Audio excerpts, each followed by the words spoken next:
রহমানকে অনুরোধ করব, আপনি প্রস্তুতি নেন, আপনি 5 বছর দেশ চালাতে পারবেন না। গণভোট নিয়ে কোনো হাঙ্কি ভাঙ্কি চলবে না। এই হাঙ্কি ভাঙ্কির জন্য এতগুলো লোক রক্ত দেয় নাই। এই হাঙ্কি ভাঙ্কির জন্য এতগুলো ভাইয়ের আমার চোখ হারায় নাই, হাত হারায় নাই, পা হারায় নাই। গণভোট নিয়ে কথা বলে হিসাব করে কথা বলবেন।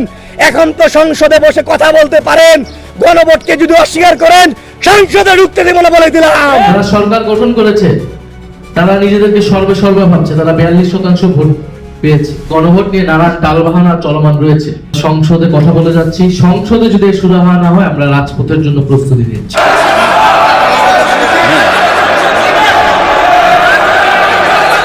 আমাদের জন্য এখন পথ একটাই, আবার আমাদেরকে জনগণের কাছে ফিরে যেতে হবে।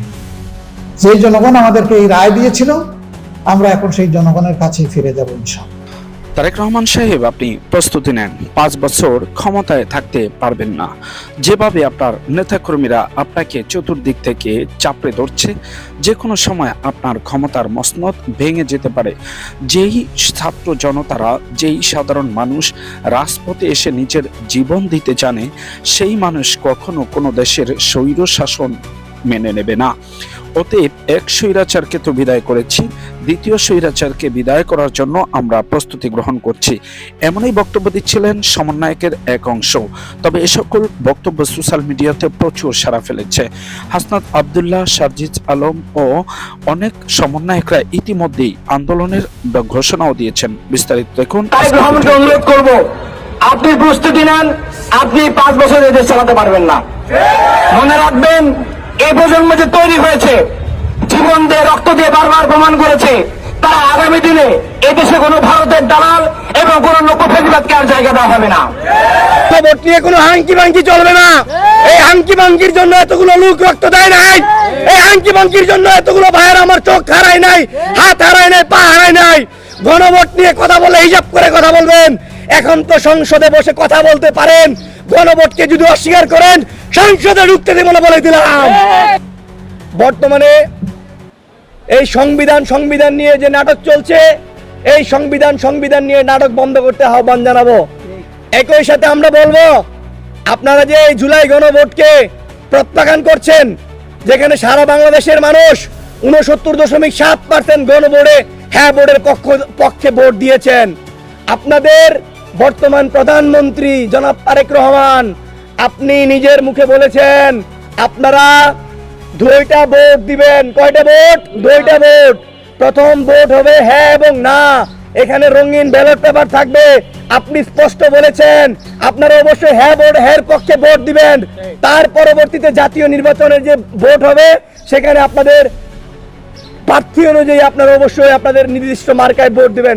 তাহলে তিনি যদি জুলাই গণ অভ্যুত্থানের হ্যাঁ ভোটে প্রচারণা করে হ্যাঁ ভোটকে জয়লাভ করতে হয়, পক্ষে কথা বলেন, তাহলে তার নেতাকর্মীরা এখন কেন জুলাই গণভোটকে বাতিলের জন্য বাতিল করতে চায়, সেটা আমরা তীব্র প্রতিবাদ ও নিন্দা জানাই।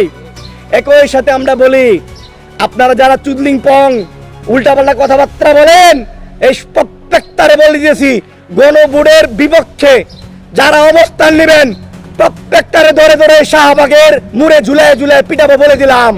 শহীদ পরিবার এবং আহত জুলাই যোদ্ধাদের নিয়ে এই গণভোট নিয়ে কোনো হাঙ্কি ভাঙ্কি চলবে না। এই হাঙ্কি ভাঙ্কির জন্য এতগুলো লোক রক্ত দেয় নাই। এই হাঙ্কি ভাঙ্কির জন্য এতগুলো ভাইয়ের আমার চোখ হারায় নাই, হাত হারায় নাই, পা হারায় নাই। গণভোট নিয়ে কথা বলে হিসাব করে কথা বলবেন। এখন তো সংসদে বসে কথা বলতে পারেন, গণভোটকে যদি অস্বীকার করেন সংসদে ঢুকতে দেব না বলে দিলাম। একদম সংসদে ঢুকতে দেব না। আমরা এটাও বলতে চাই, আপনারা তো জুলাই গণ অভ্যুত্থানের পরে সংসদে গিয়ে বিভিন্ন রকম কথা বলেন। গ্রামের বাসায় একটা ভাই কথা আছে, কথাটা একটু বলি। এক ভাই বলতেছিল, ভাই আমার বড় ভাই তো মারা গেছে, কেন এখন তো আমি ভয় পাচ্ছি। কেন ভয় পাচ্ছ? ভাই আমার বড় ভাই যে মারা গেছে আমি সেই জন্য ভয় পাচ্ছি না, আমি ভয় পাচ্ছি সেই জন্য যে আমার বাড়ি আর যাই চিলে গেছে। মানে এটা হলো এটাই, জুলাই গণ অভ্যুত্থানে জেনজি সহ বাংলাদেশের সবাই কিন্তু গণভবন চিনে ফেলেছে। এবার যদি নিমখারামি করেন, আজরাইলের মতো টাইনা চিত্র একদম আবার একদম সংসদ ভবন থেকে একদম আবার সেই মাঠে নিয়ে আসবো বলে দিলাম। কাজেই গণভবনে আমাদেরকে ঢুকতে বাধ্য করেন না। যারা সরকার গঠন করেছে তারা নিজেদেরকে সর্বে ভাবছে, তারা 42% ভোট পেয়েছে। গণভোট নিয়ে নানা টালবাহানা চলমান রয়েছে। সংসদে কথা বলে যাচ্ছি, সংসদে যদি সুরাহা না হয় আমরা রাজপথের জন্য প্রস্তুতি নিচ্ছি। তো অবশ্যই আমরা গণভোটের যে রায়, সেই রায় আমরা বাস্তবায়ন করেই ছাড়ব।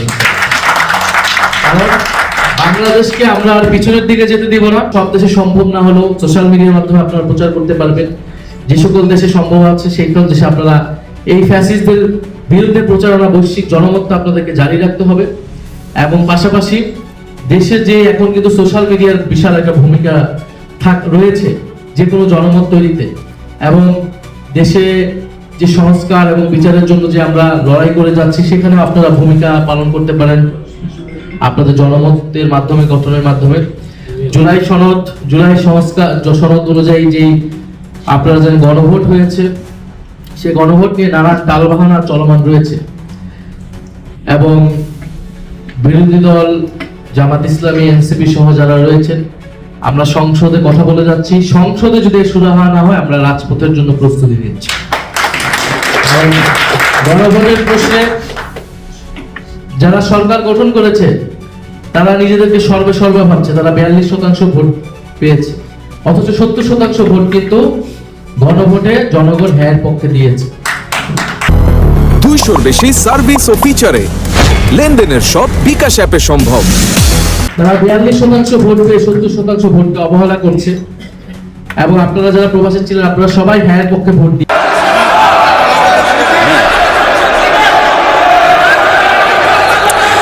মাননীয় সদস্য, আমরা শুনি। আমি ফেয়ারলি দেখব, যদি ওনার বক্তব্য এমন কিছু হয় তখন আপনাদেরকে সুযোগ দিব। দয়া করে বসেন, আপনারা দয়া করে। মাননীয় সংসদ সদস্য, আপনারা বসুন, দয়া করে বসুন। কি বলতে চাই আমরা শুনি। মাননীয় স্পিকার, অ্যাডভার্স কোনো কিছু হবে না, দয়া করে বসুন। রাষ্ট্রপতি ভাষণ সম্পর্কিত আনিত মাননীয় স্বরাষ্ট্রমন্ত্রী মহোদয়, মেহেরবানি করে আপনি আপনার আসনে বসুন।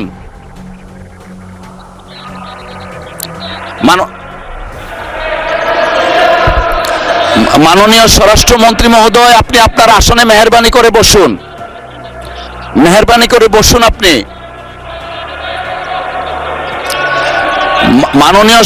মাননীয় স্বরাষ্ট্রমন্ত্রী মহোদয়, আপনি বসুন। মাননীয় সংসদ সদস্য আপনারা বসুন।